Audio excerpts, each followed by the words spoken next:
Welcome, everybody. Thank you for joining us for this session. In this session, we're going to be looking at the topic of unlocking the value and opportunities with automotive finance. Now, that is a huge topic. We've only got 45 minutes, so I've picked out 3 areas that we'll be looking at. The cost of living crisis and the impact that's had on finance and where we can look to drive value and opportunity there. Electric vehicle market, there's obviously a lot of dynamics playing out at the moment.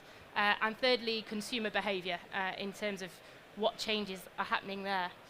So I'm going to do a very short presentation to introduce those themes, and then I'm going to introduce our fantastic panel here today, and we'll get straight into discussion. I've given everybody a heads up on the topics, and we'll see how the questions go, but looking forward to that discussion with everyone.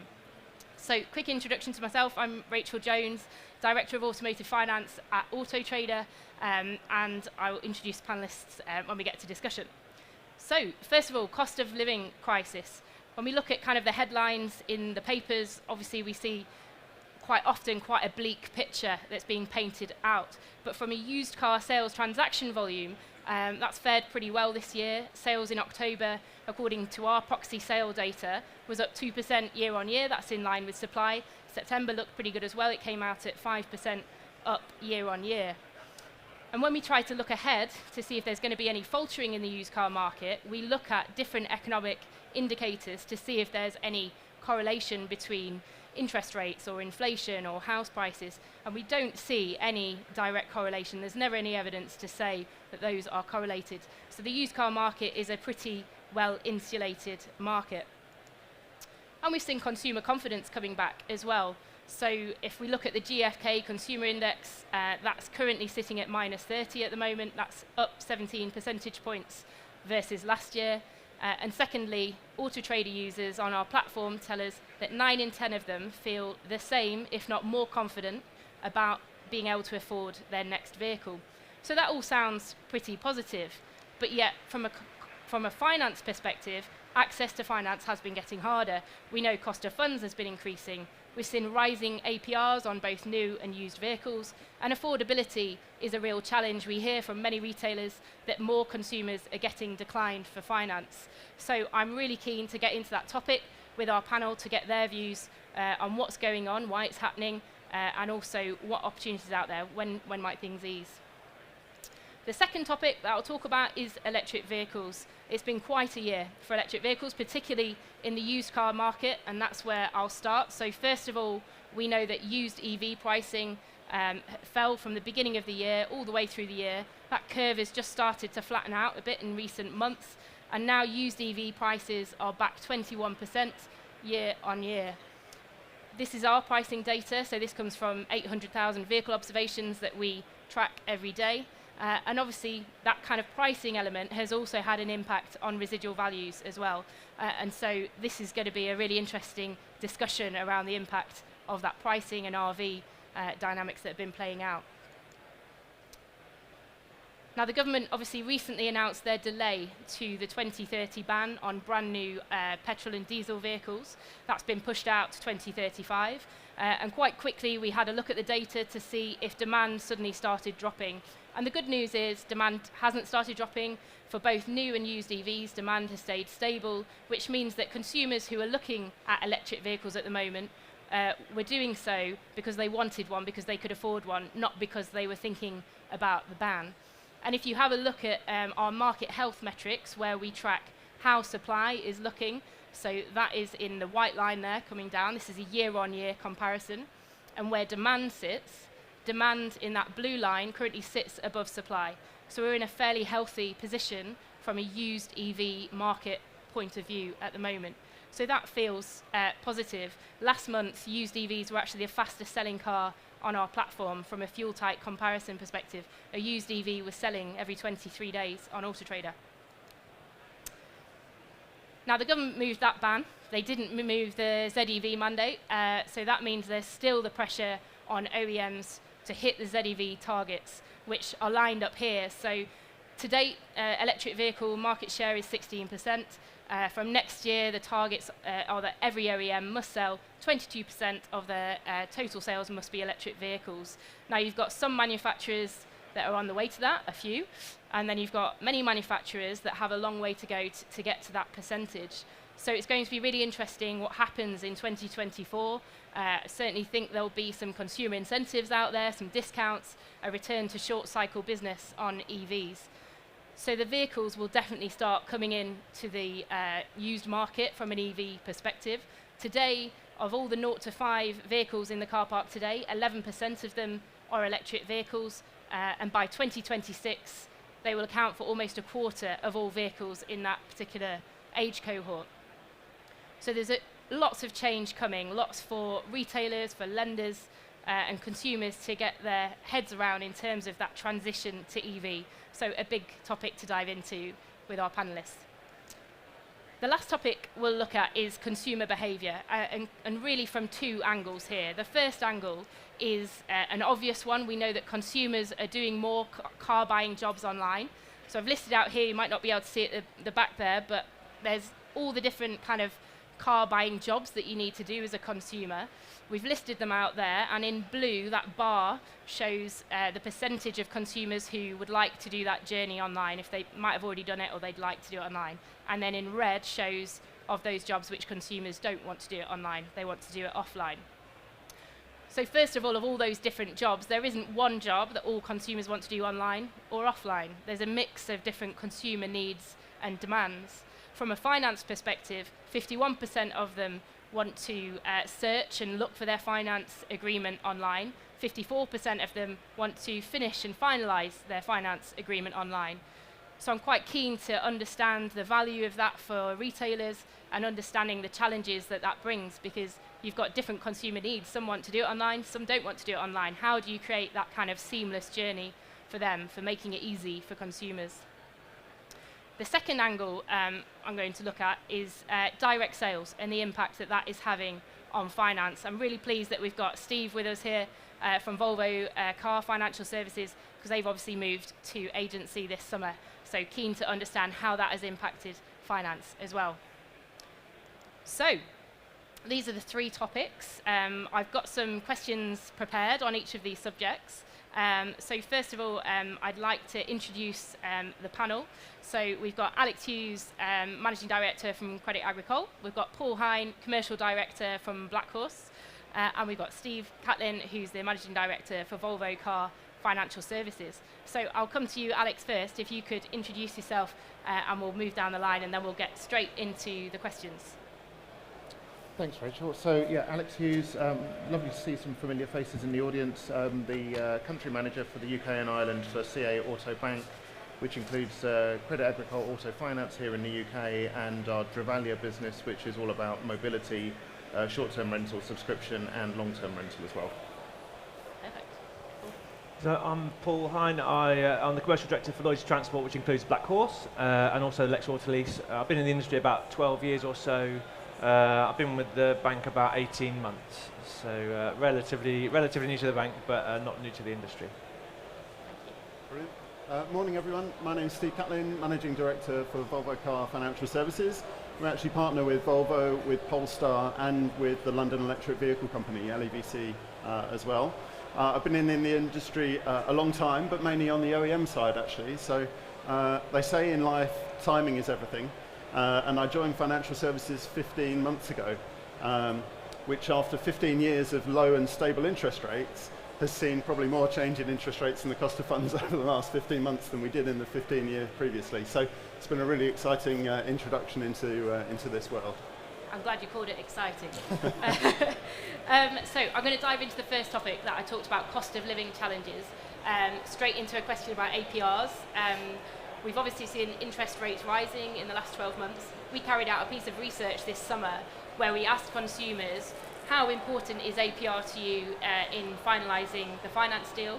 We got the consumers to rank in importance all the different elements of finance, and APR came out at number 9th in the total list. They said the monthly cost was the most important thing, that the car was the right one for them, many other things before APR, even though it feeds that. So I'm keen to understand your views in terms of how important is APR and has it had an impact in reality.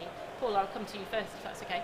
Yeah, so APR in isolation, no, I don't think it has an impact. I'd agree with what you said. I think when people look at the monthly payment, but what we're starting to see now, and I'm sure you all are as well, is people looking at the cost of finance as well as a number on their key fact illustration. So I think that's having a big impact when you're seeing a very big number might sort of lead you down a different path of finance options. So yeah, I mean, I think we've moved a million miles. A little over a year ago, base rate was effectively 0, and now we're at over 5%. So that is definitely having an effect on motor finance. But of course, all methods of finance, which is kind of having a knock-on impact on affordability and decline rates. So I think APR in isolation is not the factor, but actually it is a very big and increasingly important part of the buying decision and how you finance your vehicle. It has a impact, I think, at the extremes. So if you've got a really high APR, then I think it will put people off. If you've got a 0% APR, then it's a big attractor into the business. But I think that's more of a funnel kind of metric, a communications device, if you like, for campaigns. Actually, I think it's right. People concentrate on what the monthly payment and deposit and the combination of those things look like. We see that, don't we, in contract hire, where actually the relevant APR doesn't exist, but people focus on the monthly payment. So the critical thing that we're seeing over the last few months is that cost of funds is moving, and therefore transaction price is creeping up, and that is slowly starting to have an impact on run rates. Alex, we talked about APR. The FLA finance penetration numbers have come out recently. So you've got used finance pen currently at 41%. It's had a high of 44% earlier this year. Yeah. New car finance pen is at 80%. That historically has been over 90%. Is there anything else other than APR in that way that's affecting that, do you think? I think you're right. I think there's probably 3 things that are affecting that. So APR in and of itself ultimately doesn't make a person decide whether they want finance or not, but the special offers, in particular 0% APR, may attract cash buyers or people who have made savings over COVID or whatever to buy. And I think there's been an absence, generally speaking, of very low rate or 0% rate offers because manufacturers have had, generally speaking, supply shortages, so they haven't needed to push stock in the way that they might have done pre-COVID, for example.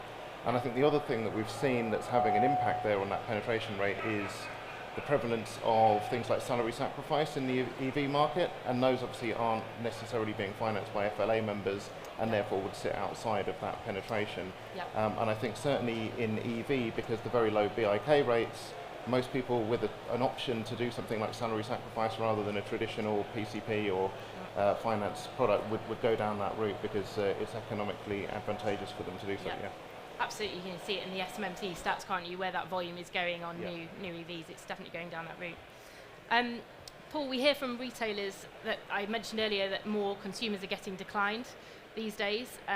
Why is that, and why? And I guess how can retailers help consumers in that situation? So it's affordability is the main reason, and not just because of the car finance. It's affordability in general. Mortgages are going up, rents going up, cost of living's going up. We hear about it day in and day out. So clearly lenders have all had to kind of factor that into their decision-making processes and their scorecards. So that's nothing that's going to go away anytime soon. But there are some things that we as lenders can do about it, and you guys as retailers that can do about it. So I think first and foremost, the rate for risk deals are coming onto market, becoming more common. So you can kind of have those conversations with your customers in advance of the prop to sort of say, actually, where do you sit on your credit score? Credit scores are available everywhere now, very, very easily. Most banks now are encouraging their own customers to check their own credit score. Certainly the bank that I work for is very, very big in that area. So people are able to educate themselves about what they can and can't afford, and so then you can then discuss that with them, and actually also your lenders, understand where your lenders sit on their scorecards, understand if the lender's on your panel and the customer is sitting in front of you is a customer of those lenders, because they're more likely to be approved if they are. So have a chat with your customers, talk to your lenders, educate yourselves and your customers about the whole thing, which will improve the chances of the proposal being accepted. So. Another factor with cost of living challenges is that dealer costs have been increasing. So stocking loan costs have been increasing. Alex, how can retailers best navigate that? So yeah, I think it's true. I mean, dealers' costs in general, I mean, you guys know better than we do, but dealers' costs in general have been increasing. Wage costs, utility costs, everything, and obviously interest rates going up over the last 15 months as well. So inevitably there's no magic wand that you can use to get rid of all of those costs, clearly, but it comes down to good practices, good stock management, good buying, making sure in particular that used car stock is not hanging around, because ultimately the longer it's hanging around, yes, of course it's depreciating, but at the same time it's costing you a lot more in interest than it was maybe 12 or 18 months ago. So, as I say, I don't think it's a reality that we can't change the fundamental Bank of England base rate, and most stocking loan plans are somehow connected to a base rate. So we can't just get away from that, but I think what we would encourage all of the dealers that we work with and everyone in general to do is just to really look at your used car stock management in a lot of detail and get really granular about it. Make sure you're buying the right vehicles that you know will be able to sell. Don't take unnecessary risks in that area, because a vehicle that's going to be with you for 60 days or 90 days is going to cost you so much more than it was doing historically. Yeah. I know a certain website that provides data on helping dealers with stock management. It's pretty helpful. You've done some promo for us there. Steve, from a Volvo perspective, I imagine you have more prime consumers, higher income. How has cost of living impacted your consumers, your customers? Yeah, I think it's clearly a different impact based on where you're at in the market. So London Electric Vehicle Company, they're operating in the taxi market. Taxi drivers would rather ensure that they're paying for their car rather than their house in some instances, because it's linked to their livelihood. But if you're in an environment where the cost of living crisis is creating economic pressure on them and their customers, then that immediately has an impact on demand, and we've seen that very transparently. In the kind of premium part of the market where Volvo and Polestar are operating, I think we've actually been quite isolated over the last few months to a lot of those pressures. People have still got a relatively high level of savings, and therefore they're able to operate with reasonable deposits.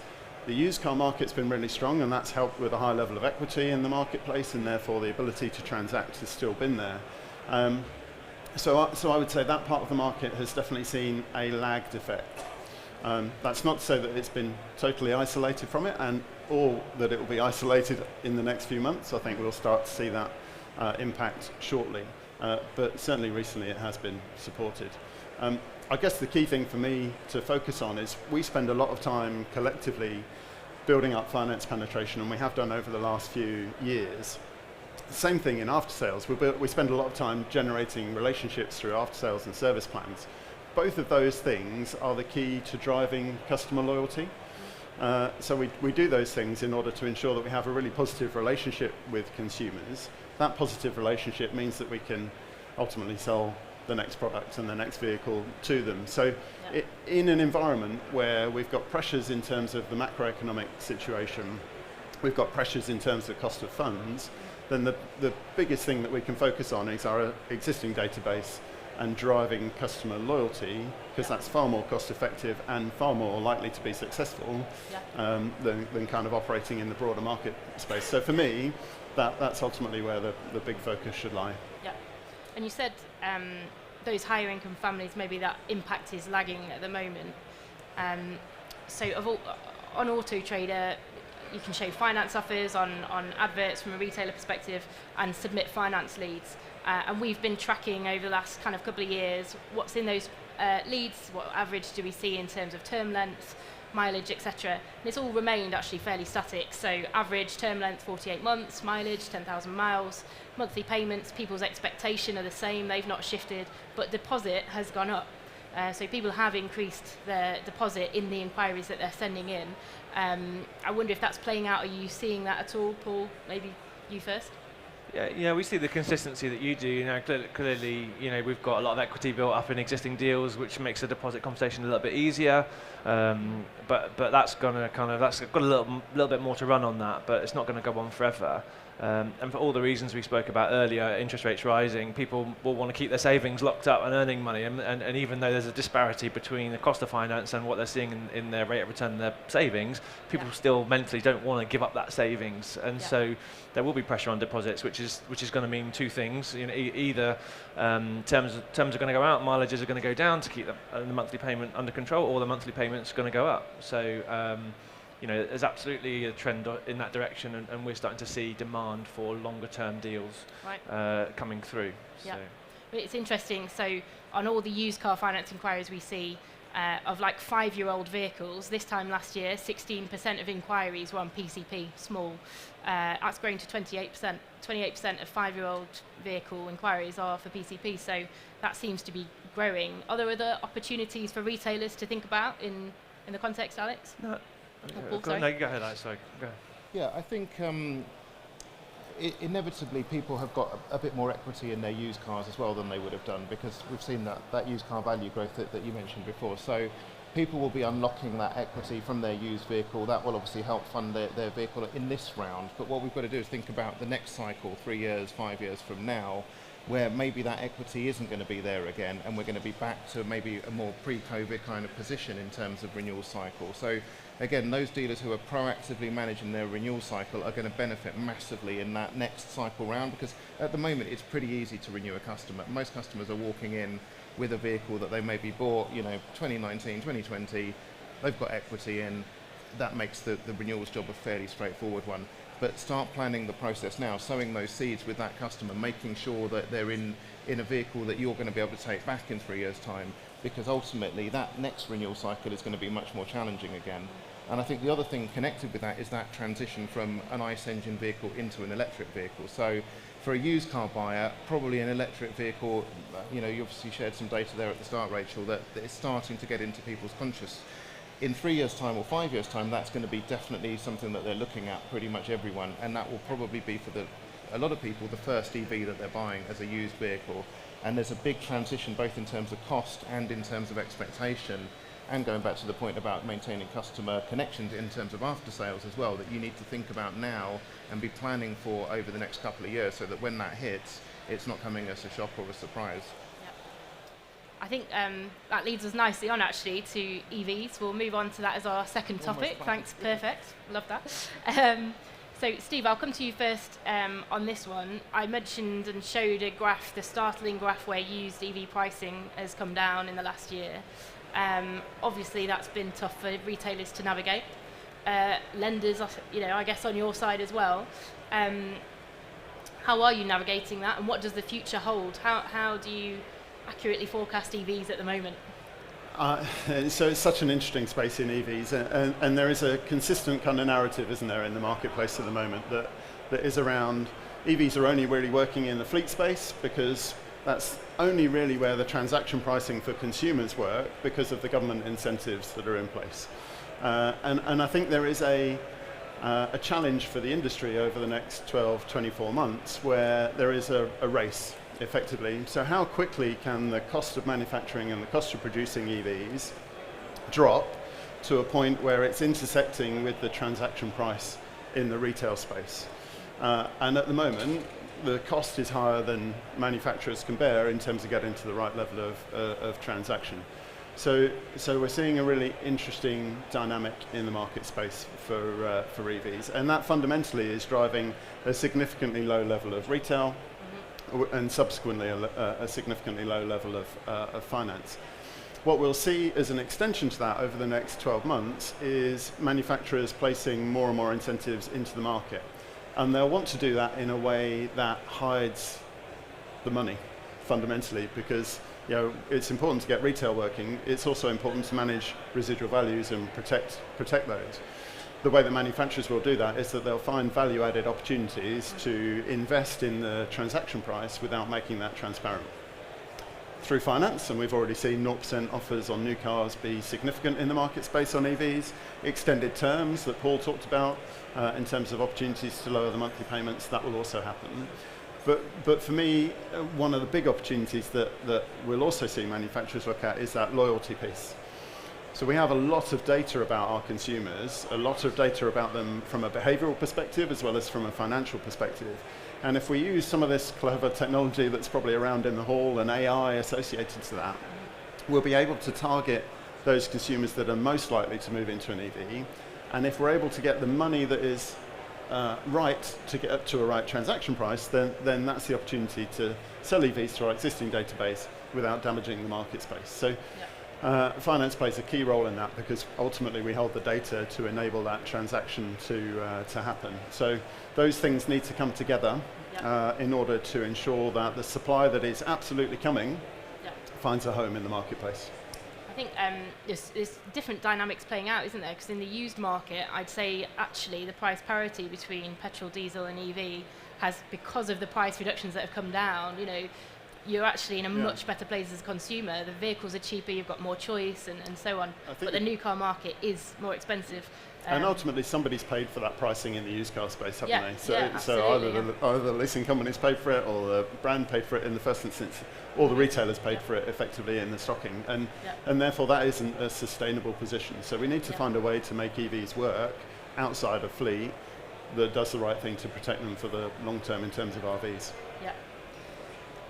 Paul, still sticking with used EVs, we've got data that shows 86% of independent retailers have never stocked a used EV to date, and yet the volume is coming. What are you guys doing at BlackHorse to help retailers through the EV transition? So it's a bit of a passion project to me, this one, and I think there's lots of things to go on. I think fundamentally we've got to ask the right question, which is why would people choose to buy an EV? You know, and like Steve was just saying, really, at the moment, people are throwing money at it through government incentives or whatever. That's not really, people aren't choosing an EV because they really want an EV in general. They're choosing it because it's the lowest cost option for them. And so when you come down to use, we've got to sort of change the conversation, because from a retailer perspective, you're taking on a risk, but also taking something you don't really know much about and you can't talk to a customer about. The process of selling an EV to a used customer is a completely different process to selling a nice vehicle. So that comes with an investment requirement. So you've got more risk, more cost of investment, and actually small volume. So let's not forget that. There's not a lot of EVs coming onto the used car market today, but they are coming. So we need to really look at it now. So none of that is easy. But it's incumbent on a bit of alignment across the industry. So we as lenders have got a responsibility to kind of provide education, provide resources that help customers understand, to help retailers talk to customers. We've got to try and innovate a little bit. You know, we're not an industry known for innovation. There's not a lot of logistics coming through. So we've got to be a little bit aligned, and that's retailers, funders, but also OEMs as well. We've got and policymakers. We've got to really kind of make things a bit clear so that conversations can be consistent, and then they're not having to be changed every 5 minutes. So, and then more flexibility around finance. There's a massive opportunity for finance for used EVs because it's effectively risk transfer. You're, as a used buyer, you're thinking, well, am I buying something that's going to be obsolete in 2 years' time and worth nothing? Is the battery going to blow up? Whatever it is. Yeah. Actually, if I would take a PCP out, then that's not my problem. That's the funder's problem.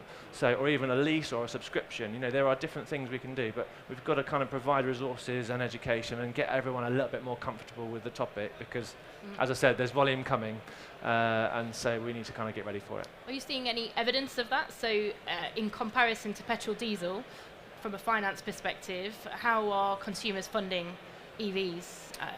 So it's a really interesting one. So new obviously is by and large fleet and salary sacrifice and things like that, and used and actually even new and used, we're seeing cash buyers literally paying cash, and so these are the people that really, really want an EV, perhaps a little bit older, a bit more affluent, live in London or whatever it might be. So and I think it goes back to what I was just talking about the conversation. There's not a sales process that's pushing the used finance on EVs, but actually it's a really, really strong business case for it. So there's potential there, but again, still early days. As we see more and more volume coming through, slightly older, the price parity is definitely there now, which is what you're showing earlier in your demand stats. So everything's aligning in terms of market conditions. We just need to get together a little bit and work through a solution. And that we've mentioned salary sacrifice and fleet quite a lot. Alex, from your perspective, how do you grow true retail demand? How do we get that market going away from salary sacrifice? It comes back to a few of the points that Paul's just made, actually. I think the biggest one is giving retailers confidence to stock these vehicles in the first place. And I think that's incumbent, as was just mentioned, on a number of different players, but not least of which the OEMs. And you've got to bear in mind, again, a lot of EVs are coming from, let's say, non-traditional OEMs without their traditional dealer networks, and people are looking at agency model and so on. And I think one of the fears that independent garages have got is the ability to get parts supply, aftermarket parts to do the necessary, reconditioning and repairs on these vehicles, even things as simple as things like door mirrors and stuff like that. If you're trying to get those from a non-traditional player where parts supply is very carefully controlled and is being prioritized to their agents or their own repair network, it is actually very difficult to get used electric vehicles up to a retailable standard. So that's where it's got to start, and clearly the OEMs have got an interest in doing that, because the more demand there is for their vehicles, the better the residual values are going to be in the long term. So it may seem a little bit protectionist for OEMs to try and keep that parts availability or whatever for their own network, but ultimately they're probably doing themselves a disservice if that's the approach they take, because healthy demand is always going to pull through and create a stronger price in the market. Then I think it comes back to looking at innovation again in the finance space, and we're always told that EVs have a longer serviceable life, the batteries will go on for much longer periods of time, the residual values over time are going to remain stronger, and there's more technology that allows you to see, for example, the battery condition as it potentially goes over its lifetime, 8 to 10 years. So that makes you think, well, maybe the traditional approach where a PCP would be 3 or 4 years, maybe for an EV, there's an argument to say actually it could be a longer term, because there is more value in those vehicles over longer term, and it makes the vehicle more affordable on a monthly payment basis to those used car buyers in the immediate term. So I think you're going to start seeing different types of products, maybe EV-specific finance products coming out that really try and tackle some of these issues. But as I said before, I think the OEMs have got a big part to play in creating that confidence in the market, and possibly the government as well, because ultimately pouring all of the incentives into pushing very high-end, let's face it, high-end EV product into the new market, where the used car market has traditionally been more focused around the B and C segment. There's not a huge amount of product out there in the B and C segment for electric vehicles. So you've got to think about how to pull through that demand as well and make these vehicles attractive, both as a new car, but equally importantly, or maybe even more importantly, as a used car. Yeah, picking up on that new car element, the ZEV mandate kicks in next year. Steve, does agency model direct sales make that easier, harder? How are you going to navigate that? Does it make it easier or harder? It makes it different, is probably the political answer. Important to say, so I'm a massive supporter of the agency model. I've been a proponent of it for a long time. I think ultimately in an environment where the human interaction with the digital side of our society is deepening, OEMs will want to be able to transact through their brand websites. And an enabler to ensure that can happen is the agency model. So if you were to think in the future and ask if any OEM didn't want to transact on their website, the answer is going to be no. So ultimately, we're going to head towards agency across the industry. So it is happening. The question is, how do we make it work for everybody involved? Polestar have been operating a direct-to-market model for a long time, since launch. Volvo moved in June. In terms of the process of managing the consumer to the point of order, it's made the process from a consumer, and actually the retailer feedback has been that it is better. So we have made the process better for the consumer and the retailer, actually up to the point of order. From the point of order to delivery, we've made it more complicated and a bit confusing, frankly, and we've got quite a lot of work to do to make that element of the process better, because fundamentally we've added an additional person into the mix. Previously the customer would talk to the finance house and the retailer.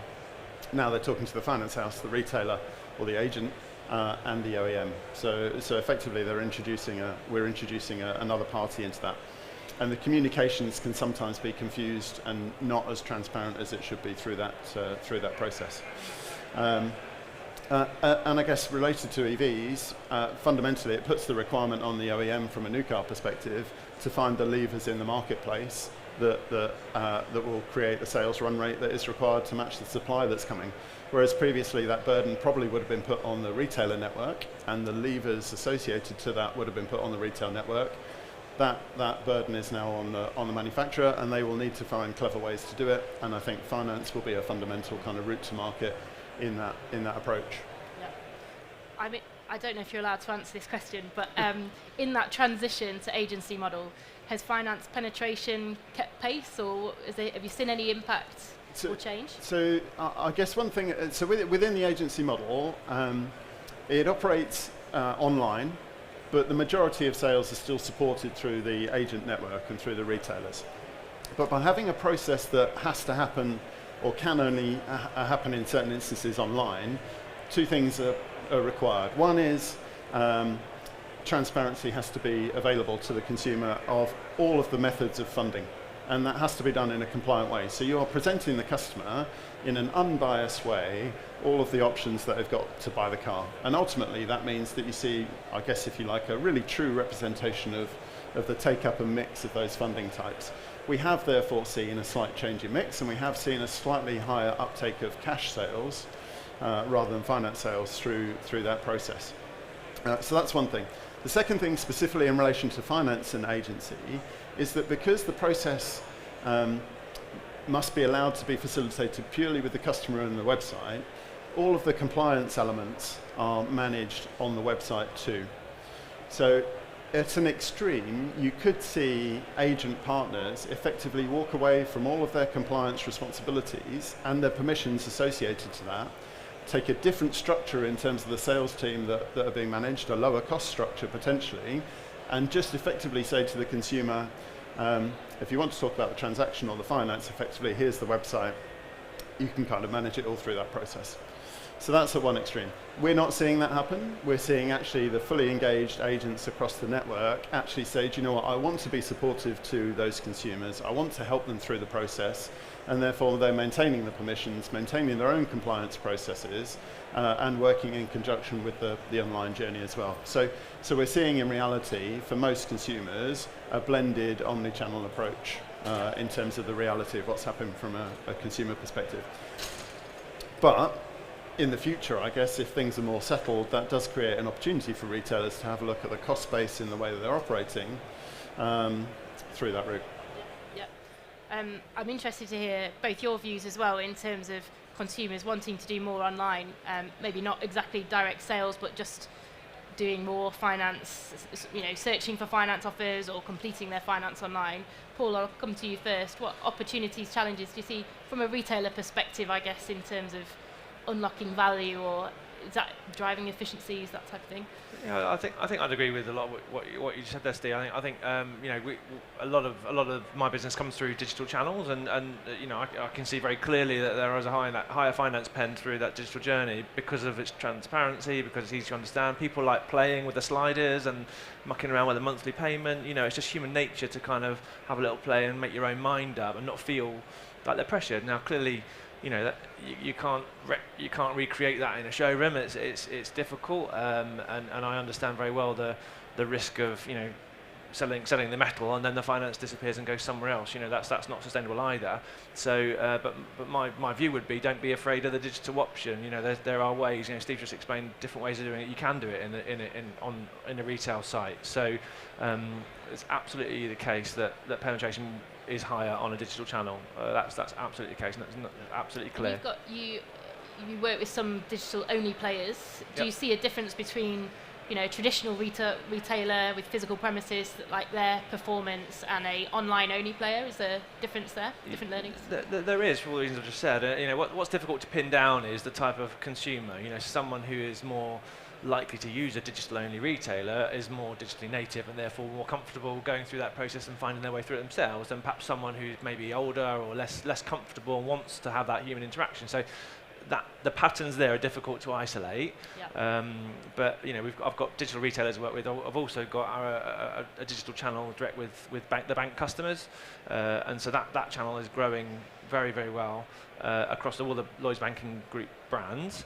And so that leads me to say what I just said. It's very, very clearly correlated. Digital journeys provide better finance penetration. It's just simple fact. And I think there is a difference between the new and used elements here. So new car, traditionally we're at kind of 95% finance penetration. So actually from a new car position, when you create consistency of presentation through the online journey, the risk is that you lower the finance pen. The converse is true with used cars, where actually the consistency of the presentation of the finance is the key. It isn't really consistent. There's always a distribution curve of performance across a network with used cars, and therefore if you can bring the used car journey online, you create that consistency, and therefore the opportunity is to move the used car pen up whereas the risk on the new car is that it comes down. So I think it is very different across the two. Element to that as well, which there's another part to that which touches back on one of the things that we were talking about right at the start, which was around the affordability piece. I think most used car finance journeys these days online have some kind of affordability assessment through a soft search or something like that, and that's actually bringing people who maybe didn't think of using finance the confidence to actually look at it and engage with it, because they're doing an affordability check using a soft search facility and actually realizing they can afford to take it on finance. So we know that there's a kind of grey or a non-official market for finance, whether that's the informal loans between friends and family or the kind of, let's say, the kind of worse, more criminal end of the market. And undoubtedly there'll be people out there who will look or present themselves historically as a cash buyer at a retailer, who are borrowing that money somewhere else off the radar, borrowing it from a friend, borrowing it from a family member, whatever it might be. And with the soft search functionality, those people actually are going through and they're finding a lender that will lend to them, which I think is a really positive thing, because it means that they've got a regulated product, they've got all of the protection that comes with that, and it's done properly. So I think hopefully that, the consistency of presentation, but also giving people the comfort and the opportunity to check themselves in the comfort of their own home or wherever it might be, without somebody looking over them. That gives people then the confidence to go in and actually talk to retailers about finance. Yeah. We've got 5 minutes left, so I'm going to finish up by asking you all the same question. In the next 12 months, what would you see as opportunity for a retailer to focus on? So Alex, I'll come to you first, and then if we've got a couple of minutes, we can, if there's any questions from the audience, we can pose them to you as well. I think without being at the danger of sounding repetitive, I think EVs have got to be an opportunity. If you're not stocking EVs at the moment, then you need to be really looking at that, because they're going to come through inevitably. So there's no use to put the head in the sand and say, right, this isn't going to happen, or I'm only going to focus on these vehicles. Yes, that transition date, the 2030 date, has been pushed back, but inevitably, as you already pointed out, the manufacturers are going to be ramping up that output. They need to, because otherwise they're going to be fined. So these vehicles are going to be coming through into the market in the next 1, 2, 3 years. So if you haven't got an EV strategy as a dealer group or as a dealership, then you need to get one. You need to really think about what your stocking plan is going to be on that, how you're going to get those vehicles prepped, what you're going to do in terms of after sales, and how you're going to be retailing those out to a customer base that suits your particular business model. So that would be my one. Brilliant. Paul? At the risk of sounding repetitive, I'd agree 100% with that. If I was a car dealer, I'd be getting into EVs now, and for everything you've just said, but actually there's not a lot of people that are. You said yourself 86% haven't stocked one, so you've got a great opportunity in an embryonic market to build a capability, to build a brand, to get into it. So whether it's complementary to ICE or a separate brand or site, that's exactly what I would be doing if it were me. Yep. Steve, are you going to go for EVs or something different? No, so I think EVs are a massive trend. They're definitely coming towards us at 1 million miles an hour. Agency is a big trend. That's also happening. But I think we have to be quite stoic about these things and understand what we can control and influence. And the fundamental driver of how successful we are in the EV space and in an agency space is about data and data management. And fundamentally, if we can focus on that, and use some of this amazing technology that's coming towards us. AI is an amazing opportunity to generate better relationships, better renewals rates. So if we can get data and data management right, whatever these big trends are, we'll be successful kind of managing through those. Yeah. Super. Have we got a microphone? I can see one. Yeah. Has anybody got any questions from the audience that anybody would like to pose? Yeah. David. Hi, it's a question for all three actually. So in a lot of European markets you see social leasing, where the OEMs, the government and the captive finance companies are working together to bring the prices down for OEMs for low to middle income households. There's no subsidies in the UK, but what's the industry doing? Are you lobbying? If there is a change of government next year, do you see that being a priority for them? If you want, yep. Yes, please.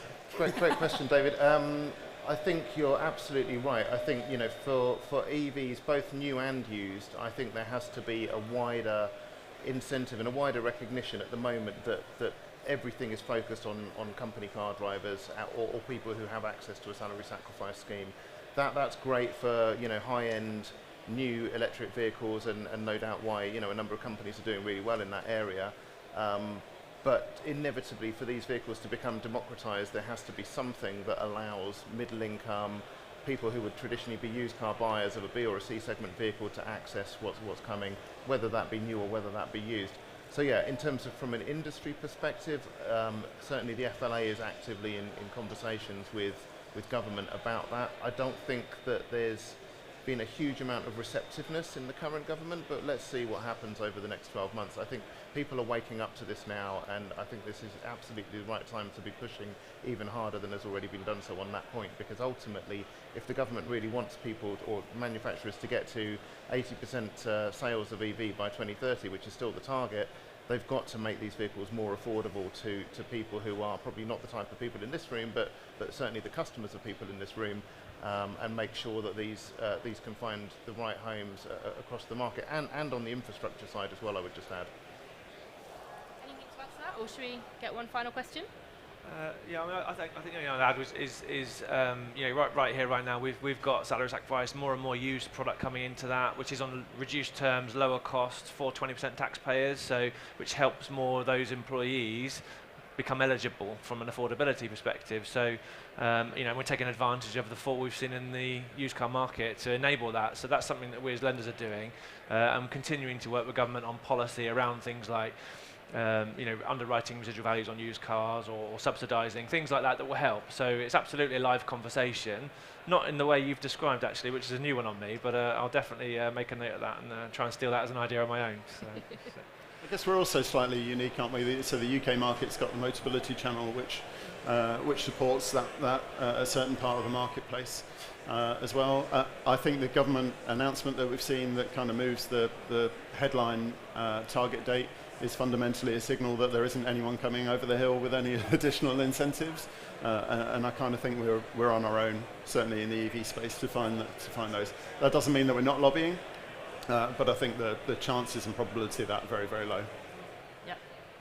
Super. Well, thank you so much to our fantastic panellists for sharing your views today, and thanks to everybody for joining us for this session. Hope you have a great rest of the day.